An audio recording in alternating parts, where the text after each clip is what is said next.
welcome back to Release the Craftin. Pretty silly here with another Oracle Tarot deck review. I need to call this section something. It needs a name. Something better than Oracle deck review. Anyways, I'll workshop that later. That's not even relevant right now. I am super excited to unbox the Southern Gothic Oracle. This was a deck I got off Kickstarter. I follow the creator on Instagram, and I saw that she was putting this deck live on Kickstarter, so I jumped on that real quick, and I got it. Got it actually a while ago, but I haven't opened it yet because life finds a way to interrupt me constantly. So I finally have been able to sit down and crack this open. The only thing I have done is remove the packaging. There's an expansion deck as well that I also got. It was an add-on at the end of like the campaign. It was like a stretch goal add-on. So I unwrapped that and stuck that in here too, but I have not looked through anything yet. So I'm just super excited because I've really been waiting for this. It's just one of those decks that I saw like the artwork for and was just like, this, I need this in my life. Like this resonate, it hit that sweet spot, and I was just like, I gotta get this. So I'm super stoked to open this up right now. It came with a like a tarot cloth type of deal. Let me unfold that for you guys. So it's really pretty. Sorry, we're super close so you guys can see the pictures on the cards, and I don't feel like zooming out so you can see this. I'll just move it. But this is a really pretty tarot cloth. I don't typically use tarot cloths, but I think it's actually upside down. That makes more sense. But I do like this one, and I'll definitely keep it because it looks nice. This may be something that goes like in a frame, maybe? That's an idea. But I know that this was also designed by the same girl who did the art for the deck, so that's kind of fun. She also announced she's going to be doing a Southern Gothic tarot deck, so that's coming up next, I believe, on her roster of things to do. I'll link all the information for the creator down below, because she is selling this deck on her website as well if you guys are interested in getting it after it's come off Kickstarter. It's still available, and I think there's going to be some other editions. I think the blue edition is like the first run pre-Kickstarter and Kickstarter exclusive, and then the next editions will be different colors. But I like this blue. And I like this box, you guys. Like, it's a nice solid box. It's going to stay in this box, I think. I like the artwork a lot, and I like that it slides out. Like, this is just... I love that it's a little drawer box. I don't know what you call these. So it did come with a full guidebook.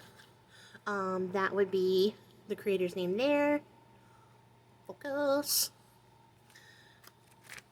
And it does have like a color image front and back, but on the inside it's just a regular little guidebook. It's got some layouts,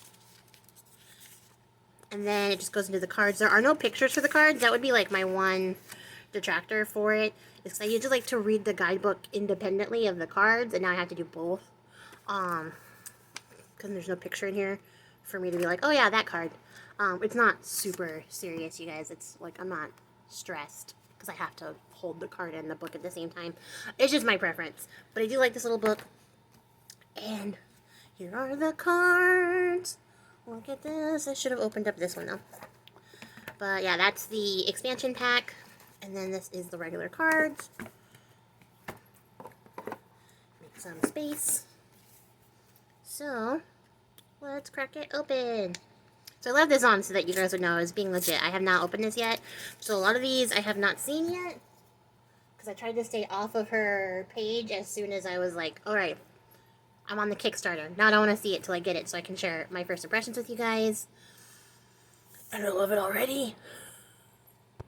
And I think we'll come a little bit lower, because I really wanted you guys to see this artwork. It's so beautiful. Weird shadow. Alright. That's pretty dang close. Alright, so the first card is the Hurricane Lamp. And the keywords for this one are preparedness and inner light. And I just love that. I love the background. Dude, these cards, you guys, are like super ultra matte. Like, I can't even tell you. They're like a little slick.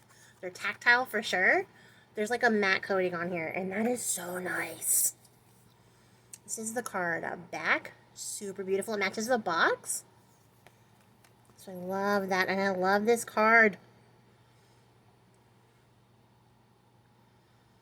And I love like the prints hanging in the background.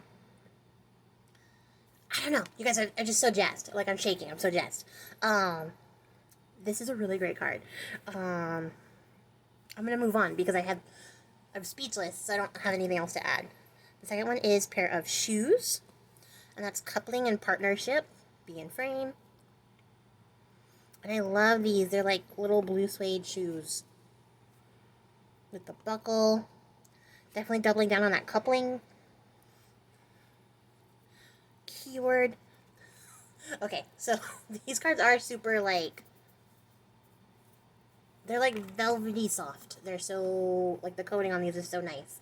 But they are a little bit tricky to pick up. Probably because my skin is so dry. Number 3 is the salamander. These are all over the place here, like in the South where I live. And I'm like so in love with the idea of doing something that resonates with the landscape that I am currently living in and have lived in for quite some time. It just sort of like helps you connect with, the spirit of place. And I'm really looking forward to working with these. But it's really interesting that the keywords for this are infinity and reinvention. I think because, like a lot of lizards and reptiles, not a lot of reptiles, just lizards and stuff. When you like break off a leg or a tail, they grow it back. So it's such a good keyword for this salamander card. And I kind of like that some of the backgrounds are like pretty simple, and then they'll get like a little more complex, and then even more like intricate. Like that's really neat. I love the varying levels of detail because it brings certain things to the forefront. And then blackberries, that's agency and independence. This is so beautiful.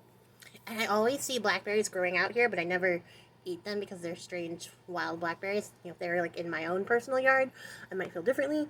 But they're always like just a random patch of blackberries where you least expect it. So I think the independence keyword is so on point for these. And then this one is the raccoon. That's curiosity and perseverance. We stan a little trash panda, so I am excited for this card. I love that. They're super cute, and this one is no different. So I know that she uses like a mix of like watercolor and gouache and acrylics and stuff to get her paintings done, and you can totally see that. Like, this is a super artsy looking deck. Everything has that lovely painterly feel, and I love it. The dogwood blossoms. So I don't think there's a lot of dogwood here, at least in central Austin. But I know that there's a lot in the south, and dogwood is really pretty. Sacrifice and rebirth. I'm going to look into that just because I'm not really super familiar with dogwood. Like, I've seen pictures, and I think I've seen it in a couple places, but I haven't like been close enough to it to work with it. But I love this card. Such a pretty background. I love like it's sort of like a purpley color, and the varying layers of it. I think that really speaks to like the in-depth, especially if it's like about cycles of rebirth and constant renewal. You're sort of going from that light to that dark. Love it. And then coming back again. That's the whole circle of rebirth, circle of life. I wanted to say circle of life so bad. But this is not the Lion King. So this one is abandoned plantation, and that's dismantling an ugly truce. That is so good, you guys. I love this card. There's just a lot of like undertones here, and I love a lot of the southern architecture, but you have to like remember where it comes from and who built it. And I think this card is really appropriate. I love that. So this is the painter, and I remember that she explained why it's called the painter, and it has more to do with like the dialect. It's a panther, it's a mountain lion, cougar, depending on what part of the country you're in. But let me see if she explains why it's called the painter. Okay, so it says in Appalachia, the mountain lions or cougars were often referred to as painters, probably a mispronunciation of the word panther. Blah, blah, blah, blah, blah, a bunch of other animals. But that's why it's called the painter. There's some history. But I love this. These are everywhere in the South, for sure. I know that they kind of go a little bit farther north, too. But I grew up with this even when I lived on the West Coast in the desert. Um, so this, like, it's like I carried it with me over here. And it's still here, and now it's in this deck, and I love it. This card represents strength and power, which is really appropriate, because if you've ever seen these guys in action, it is terrifying. These are some strong cats. Okay, so this one is the Blessed Child, and it represents purity and lost innocence. And I love that. I love the color gradient on this card, because it goes from like this cheery pink to sort of more somber, muted, dark violet color. So you get like both sides of that. And that's really pretty. Really sad, too. It's kind of sad. And then there is a conch shell. That's homecoming in the afterlife. That's really interesting. I'm going to open the book. I have never lived near a coast, so I'm not really familiar. Blah, blah, blah, blah. The conch shell, especially in the coastal South, is a powerful symbol of deliverance in the afterlife. Among the Gullah and Geechee people, the shell is placed on graves and also in homes to symbolize homecoming. Just as the sea brought the African people to the New World, it was believed that the sea would deliver them back home. Shells, therefore, are a symbol for the ancient paths of pilgrimage. That's really neat. I want to look up more into the lore on that, because I was not familiar with that tradition, and I kind of love it. So 11 is the Crystal Grotto, representing the energy and the cosmos. So there are crystals all over the place down the South, especially like in Arkansas, like in Arkansas. That's where I know them the most. I'm pretty sure there's other places in particular. I know that there's a spot out here in Texas you can go and find crystals. So that's really interesting, and I love this card. I love the points of light. It really gets that sort of energy connection with something, that's like above and below across. I love this. And then 12 is the peacock. These are all over the place. And this represents vanity and pride, which is definitely appropriate. Peacocks are really lovely, but they're some of the most stuck-up birds I have ever encountered in my life. Okay. 13 is Nest of Wasp, which represents teamwork and order. That's interesting because I can't stand wasps. They're like the scourge of my life. They always want to nest on my porch. But I mean, they do work well together. They do build those little nest up real quick, and they do take people out very quickly. A whole like swarm of them will come at you for no reason, except that you were existing in their space. So that's an interesting card. I wouldn't have personally picked this. But I think it's interesting that this is what she chose. I definitely see them everywhere here, so it's on point. 14 is the axe. That's for division and lessening. That makes sense. That's what axes are literally for. I have not a lot of words to say because I don't exist in a lumber world and have never held an axe in my life, but it's definitely a really cool card. I do like the meaning behind it. I even like the emphasis here on the wood grain. Like at first you might perceive it as kind of like the shadow, but it seems to be coming across like more a part of the wood. Sort of like those two things go hand in hand and they work together. Number 15 is the Copperhead. I don't know why I'm saying the numbers like the numbers is relevant. It's an oracle deck. It has many numbers as it wants to have. But that stands for deception and bad influences. This is a really pretty card. And I'm pretty familiar with snakes. They're all over the place. I don't really think of them in a bad light. I think snakes are doing what most animals are doing. Existing, so that's it. But yeah, copperheads are they're pretty dangerous. No joke. So I kind of get that. Unless I'm wrong and I'm thinking of a different snake and I have to double check because I'll make a fool of myself on the internet.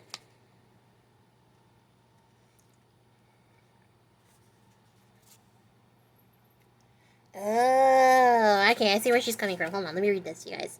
In Appalachia, there's a sect of Pentecostalism called the Church of God with signs following, also known as snake handlers. This is a very real phenomenon in which preachers bring poisonous serpents, often captured in the woods near their churches, into the sanctuary to pick them up, handle them roughly, and dare the snakes to bite them. This is a very performative way of publicly testing or proving their faith in God.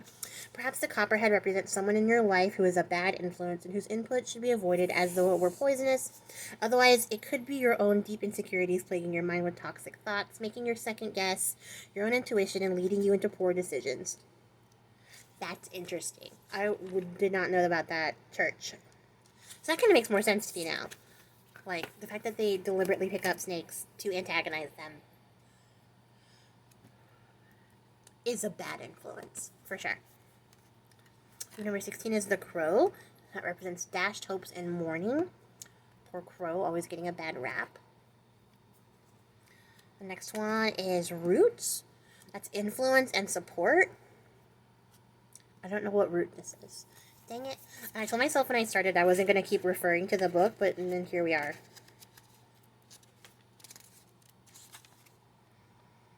Oh, it's High John the Conqueror. Why did I not recognize that? This is me staring at my herbs. That's not helping. Of course it's High John the Conqueror. There's a really interesting, like, story or theory of how High John the Conqueror got its name. I'm not going to go into that here. I might do, like, an episode on that and an herb blurb later on if you guys are interested. It's really interesting, and I kind of love working with High John, but I think I only have it, like, powdered. I don't think I have a whole thing of High John. Or maybe I just have it crushed. I have to go look at my herbs later. So that might be why I did not recognize that it looks like this. But that's neat. I like that card. 18 is the blue moon, representing second chances and magic. And I love that. I love that she managed to capture, like, what it looks like in the sky. Like, it's not just, like, a giant moon, like, oh, there's your moon. No, like, this is exactly what it feels like when you look up at the moon, and I love the art for this. 19 is cowrie shells. That represents passion and feminine power. Yes, and I love this. The colors here are really beautiful. This just really pops. I have cowrie shells. I use them in my practice. That is neat. Oh, you guys, this may be a front runner for favorite card. This is the Crossroads. It's the road opener and decisions. I love the Crossroads. There's a lot of crossroad like work, especially in hoodoo. And I mean, like, you just find crossroad representations in a lot of different cultures. You know, there's Hecate, she's the goddess of the crossroads. There's just so many interesting things happen at crossroads. There's a lot of folk tales that happen at crossroads. This is a really great card, and I love the artwork. This is really beautiful. I don't know if you guys can see, there's like little tiny stop signs in there even. They might be telling you to, like, look before you take a step, before you make a choice on the road. Love this. The next card is the instrument. I love that it's a banjo. It represents self-expression and speaking your truth. And I love the records in the background, like the chance for success is there, you know, as long as you pursue your own path. This one is the grove. It represents divinity and awe. That's so true. Like, that's so beautiful. I love this. Who hasn't, like, walked into a forest and been like, whoa, trees. That's literally what I think every time I walk into one. Whoa. I love this. And the cicada is the next one for metamorphosis and the life cycle. I have been collecting these, like, husk from cicadas because I want to make a little, like, curio installation piece with them. So thank you, Sonia, for taking them off of your building and putting them in my house. Because I have been collecting them, and I love cicadas. I love working with cicadas. I love their symbolism. Even when, like, they come around in the summer and they make all the noise, I love it. I love the sound. 24 is the mason jar for mentorship and protection. I love that because I think when you think of mason jars, you know, you think of, like, canning and stuff like that, and that's something that gets, like, passed on, you know, generationally. It's an old tradition that people pick up on. And so I can totally see where the mentorship aspect comes in for that. Plus, like, you know, it's a jar. You use jars in spell work. You use it, you know, to store things, so it keeps things safe. So the protection aspect also comes through there, too. I love that. 24. 25 is the Bayou that represents emotions and manifestation. I love this too. Gosh, you guys. Okay, this is also on my top 5 of the favorite cards from this deck. This is such beautiful artwork. And I love that because Bayous are so, like, mysterious, sort of. When you see them, like, you don't know what's happening in there. You can barely see through, you can't see through a Bayou, like the way you can see, you know, through the, like, the thicket in the woods. You can't see that in a Bayou. And so, like, anything could happen there. And I think there's a lot of, like, I don't know, there's a lot of emotion, which is the keyword in the card. I don't know how else to describe it. There's just a lot of, like, presence in a Bayou, and it has its own personal spirit. So I really love that this card is represented here and the words that she chose for that. 26 is a mojo bag representing justice and karma. Chef kiss. Like, love that. I'm not even going to add to it because I'm just going to flub it all up. It's a beautiful card, and I love that. 27 is black coffee for shadow work and awakening. Yes. This is also in my top 5 favorites because this is a beautiful card. And I haven't really regarded coffee in, like, the sense of shadow work, but now I kind of want to. I usually think of coffee as, like, an energizer, as something that's, like, really passionate. It's really full-bodied. It has a lot of earth connections. But shadow work is a really interesting thing, so I'm really looking forward to working with that. And then there's the vanity set for self-awareness and clarity. I think that's a good one. Clarity being, like, the key word here. Because, you know, if you have sat down and made yourself over and gotten, like, super ready to go out, there is something about that where, like, your face seems brighter, your perspective seems brighter, like, everything just seems clearer in front of you, and you're going to have, like, a great time because you got, like, all through the whole process of getting ready and set up to have this great time. That's a good card to sit on.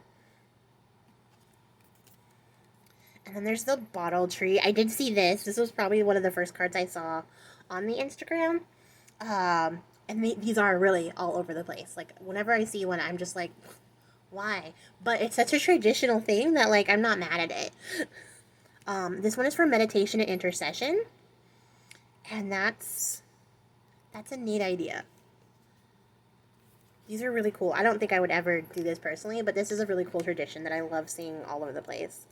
30 is kudzu, and I know that this is, like, a super invasive plant that has taken over all over the South. But I really love this plant. I think it's really pretty. So I'm not, I know that it's, like, a super pest, but it's just a really pretty plant, and it is definitely, like, a staple down here. You see it all over the place, and it just sort of pops up, like, overnight, practically. And it stands for abundance, growth, and willpower, which could not be more appropriate for an invasive species. 31 is the opossum, and that's for diversity and plurality. There we go, plurality. That was hard, harder than it should be. It's just really cute, you guys. I love seeing opossums. They are always, like, super fearful. They're super scared of everybody and everything around them. But they're just so sweet and cute. Even, like, when they're terrified of you. Like, they're terrified of you. I know people find them, like, really upsetting and, like, disturbing, and so they run away. But they're always trying to get away from you, like, guaranteed. And if you do manage to get close to one, they're really cute. Little, like, giant trash rats. Their panic faces are really cute. Definitely go look up faces of, like, opossums because they're super cute. They're just really dorky. This is not the start of my opossum fan page, but, you know, I love them. I think they're cute. The next card is Psalm Book, and that's for rejoicing in faith. I love how worn out this book is. Like, you can tell this book, it's lost the cover. It gets used. Like, this book gets flipped through on the regular. It's here, like, on, it's like a purpley tablecloth. Like, these, I think, are chairs behind it. And there's some candles and some food back here. So, like, this is something this person carries around. They bring it to dinner. They're ready to read from the Book of Psalms. A lot of the Psalms are used in, like, hoodoo and spiritual root work. So it's definitely, like, a staple in the South to have a Psalm book. I don't have one because it's not my practice, but I love that this is in here. It's definitely a really appropriate card. 33 is Black Eyed Peas. This is for wealth and prosperity. This is a tradition in the South. Every New Year's Day, you get some black eyed peas, you get some cabbage, and that sets you up for the next year. And I love this tradition. At first, I was like, whoa, weird. When I first moved here 11 years ago, I was like, I don't get it. But now I'm like, I gotta get my black eyed peas, you guys. I'm not gonna have a good year without it. And I literally, like, this has become a part of my own personal tradition, and I love this card. It almost looks like a photo that, like, got a filter on it, like one of those picture editor filters. But she literally painted it like that. I love how this looks, especially with this this type of glass. I don't know what this is called. April knows. This kind of glass. Next card is Pinecone, and that represents the third eye and a new perspective. That's really interesting. I don't know why it represents the third eye. I'll look it up later because this video is super long and I was only going to do like a quickie 15-minute, but then I got super geeked out about this because this is my first impression. Most of my Oracle deck reviews are first impressions. I don't know, I'm acting like that's new for this one. It's not. But I just have been really waiting for these cards. So 35 is the Horseshoe. That's luck and chance. Pretty straightforward. That's the lucky charm. It's in the cereal. 36 is Black Walnut. That's for discernment. Oh my god. Discernment and self-worth. There's definitely bees all over down here. They are a really beautiful tree. They're also toxic, but you can make like ink and stuff from black walnuts. I think actually Cindy at Studio Lou, she did a whole video about like that, or she talked about it in her video. I don't remember which one. It's on her channel. You can find it there. She dyed some stuff with it, I think. It's a really beautiful tree. Next is Wild Violets, which is for self-actualization and individuality. I love this little tiny ladybug. That's so cute. But that's here. And then the next one is the Peach. That's for fertility and love. Nothing says the South like peaches. Peach cobbler, peach jam, peach butter. There's a town close to me called Fredericksburg. They grow peaches there, so every year people go like crazy trying to get Fredericksburg peaches. They're just like a real staple down here, and I love peaches. They're so good. Although they're not my favorite stone fruit, but they are super delicious. And then we have the Mockingbird. These are all over the place. I love them. They will mimic a lot of the sounds they hear, literally. And there's some down here that will mimic the sound of car alarms, like all the sounds of car alarms. And it's kind of funny, but then kind of sad because you're like, oh man, I wish they learned something prettier. But it is pretty funny to hear a bird go off like a car alarm. And they represent prophecies and communication. And then next we have Live Oak for longevity and reliability. I love the oak trees down here. I always pick up like all the leaves, and not all the leaves, literally, but like I pick up a bunch of leaves.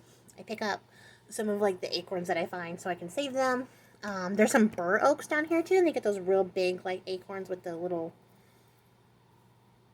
spiky woolly bits around them. The bur part, I guess. They're just really cool, and they're all over the place, and I think this is an accurate representation of how they grow. There's one of these that's pretty close to my house that I like to walk by and like chat with every now and again. So I love that. They are definitely old faithful, old reliable. Then we have Altar Water for ritual and renewal. That's such a good card. I love this. I even love the shadow back here. It looks totally like diffused light through a water bottle. And I'm trying to bring this closer, not for you guys, but for me, because I can't read what it says. But it looks like Babelge's something cologne. I don't know. I can't read it. It probably says what this is on the card. This is probably like an old fashioned type thing, and I'm not familiar with it, so I'm not gonna spend too much time on it. I love that card though. At the dog. That's so cute. I love this little golden retriever. Or is it a Labrador? They look the same to me. Don't hate me, dog people, but those two dogs look the same to me. I can't tell the difference. And that's for loyalty and belonging, which, you know, man's best friend. Of course they're loyal. Perfect card. And then the alligator, that's for silence and introspection. That's appropriate because these guys literally spend most of their time looking like logs in the water until they kill you. Which is what they do. That's an interesting thought process, though, now that I'm thinking about the keyword for introspection. I'm trying not going to think about that too much. So this is an armadillo basket. That's for grounding and fierce protection. I know that this is a traditional thing, and I kind of read her little blurb on it. I have never seen one of these, and I hope that I never do, because it makes me kind of sad. Armadillo are pretty cute, too. Not as cute as an opossum, but pretty cute. So I'd be sad if I saw this in person, but I guess it's like a normal traditional thing. I'm gonna think that's more like East South than Texas South. Central South? I don't know what you call it. Because I don't see them here. And I've never even kind of heard about this. But for grounding and protection, is an interesting thing. And I'm not going to pull out the book because this video is so long. But I am going to look into that later. And then there is sassafras for healing and self-care. Love sassafras and tea. So that is appropriate here. I love the little tasseomancy, like, hints here. It's a really pretty teapot. And now we're into the Haunts expansion pack, which was, it's only like a 9-card expansion. It has to do with, like, cryptids and lore and things ghostly that occur commonly in the South. So the first card we have is the Mothman. I love the Luna Moss. That's for separation and transformation, which is an interesting, like, combo of words for a card. But I love this, especially with, like, the lightning bugs coming up. Mothman looks a little bit scary, but that's kind of how Mothman rolls, so love it. And then we have the Bride of Annandale for toxic nostalgia and infatuation. I don't know this story. I'm going to have to look this one up, but I think I kind of got the gist of it. It's a really beautiful card. A lot of emotion here. Here's the Boo Hag. This one is terrifying. I heard this story like my first year here and definitely spent some time like awake at night thinking about it. This is fear tactics and discipline. So scary. Just like, ugh. And then we have a Hellhound for cruelty and fear tactics.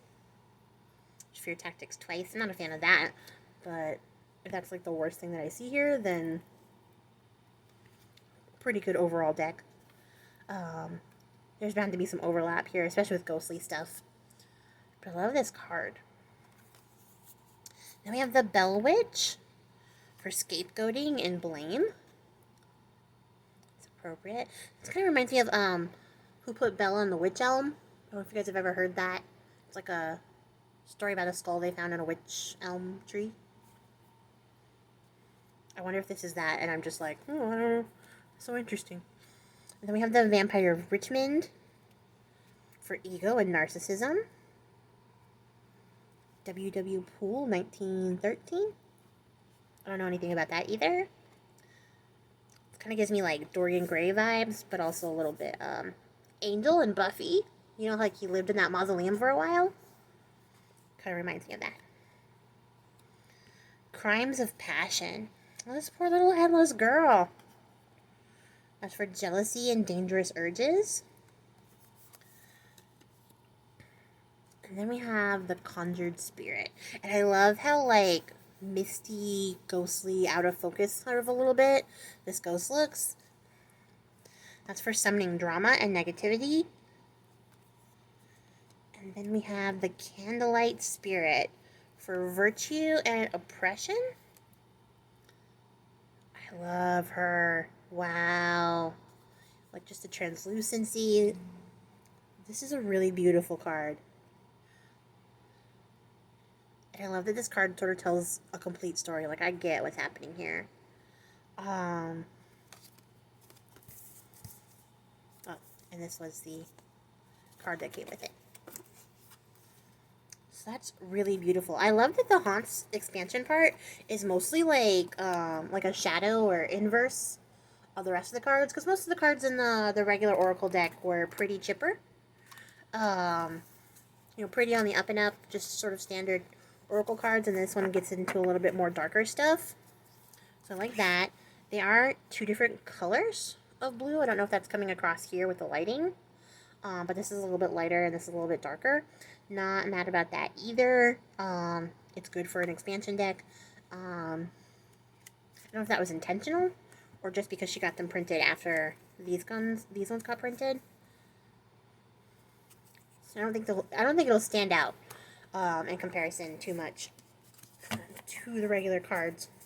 But yeah, that is the Southern Gothic Oracle, and I have finally hit the point of making a Janine length video on a card review, which I literally just talked to her about how I wasn't into doing that, but I did it because I clearly had a lot to say for this one. So if you guys made it to the end of this video, I just want to say I appreciate your faces. If you didn't make it to the end, I still appreciate your face.